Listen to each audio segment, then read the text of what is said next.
नमस्कार मित्रों, आप सभी का हार्दिक स्वागत है हमारी चैनल धर्मार्थ पे। महाभारत के युद्ध में कर्ण और अर्जुन आमने सामने लड़े थे। कर्ण के पास परशुराम द्वारा दिया गया विजय धनुष था तो अर्जुन के पास मयासुर या अग्निदेव द्वारा दिया गया गांडीव धनुष।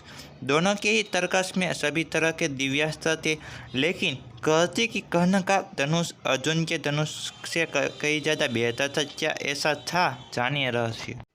गांडीव धनुष से अर्जुन के पास कैसे आया और इसे किस तरह बनाया गया, इस संबंध में दो तीन तरह की कथाएं प्रचलित है। कहते हैं कि दधीजी रुचि की हड्डी से यह धनुष बनाया गया था, जबकि एक अन्य कथा के अनुसार यह कण्व ऋषि की तपस्या के दौरान शरीर पर दिमाग द्वारा बाम्बी बना दिए जाने के बाद उस बाम्बी में सुंदर और गठीले बाँस उग गए थे। जब कण्व ऋषि की तपस्या पूर्ण हुई तब ब्रह्मा जी की सलाह पर उस बाँस के 3 धनुष्य बना गए, पिनाक, सार्धक और गांडीव धनुष से वरुण देव के पास था, जिसे उन्होंने अग्निदेव को दे दिया। अग्निदेव ने अर्जुन को दे दिया था। जबकि एक दूसरी कथा के अनुसार खांडव वन में इंद्रप्रस्थ बनाने के दौरान यह धनुष मयासुर ने अर्जुन को देते हुए इसका इतिहास बताया था। जो भी हो, यह धनुष और इसका तर्कस चमत्कारी या कहे कि दिव्य था। अर्जुन के धनुष की टंकार से पूरा युद्ध क्षेत्र गूंज उठता था। रथ पर सवार कृष्ण और अर्जुन को देखने के लिए देवता भी स्वर्ग से उतर गए थे। इस धनुष का तर्कस अक्षय था।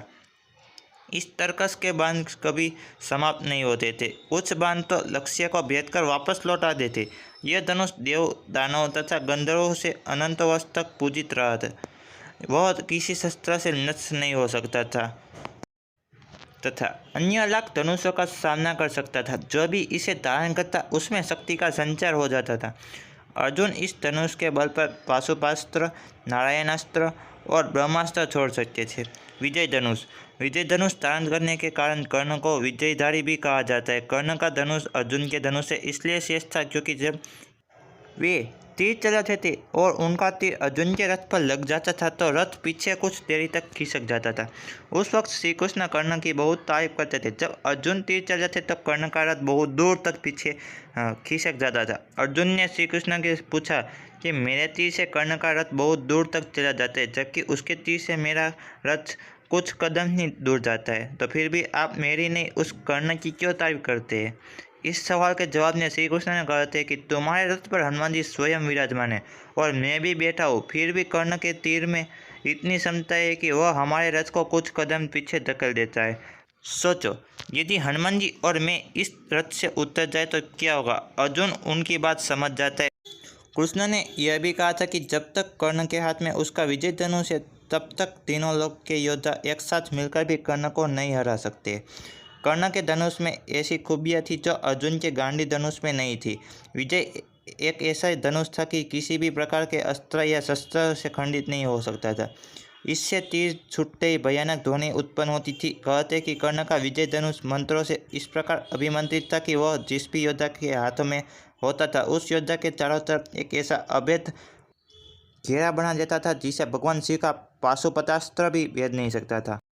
मंत्रों से अभिमंत्रित होने के कारण उस विजय धनुष पर जिस भी बाण को रखकर चलाया जाता था उस बाण की ताकत उसकी वास्तविकता ताकत से कई गुना बढ़ जाती थी। कहते कि किसी धनुष के प्राण उसके प्रत्यंचा में होती है और विजय धनुष की प्रत्यंचा इतनी मजबूत थी कि उसे दुनिया के किसी भी अस्त्र और शस्त्र से नहीं काटा जा सकता था। कहते कि इस धनुष का निर्माण विश्वकर्मा जी ने तारकासुर राक्षस के तीनों पुत्र की नगरी त्रिपुरा का विनाश करने के लिए किया था। इसी धनुष से भगवान शिव ने अपना पाशुपतास्त्र चलाकर 3 नगरियों का एक साथ ध्वंस कर दिया था। उन तीनों असुरों की नगरियों के विनाश के बाद भगवान शिव ने इस विजय धनुष को देवराज इंद्र को दे दिया था। देवराज इंद्र ने इसे अद्भुत और शक्तिशाली धनुष से कई बार युद्ध में असुरों को और राक्षसों को विनाश किया था। बाद में परशुराम जी ने हेयवंशी क्षत्रियों का विनाश करने के लिए भगवान शंकर की तपस्या कर उन्हें से यह धनुष मांगा तो भगवान शंकर ने इस धनुष को इंद्र से लेकर परशुराम को दे दिया था।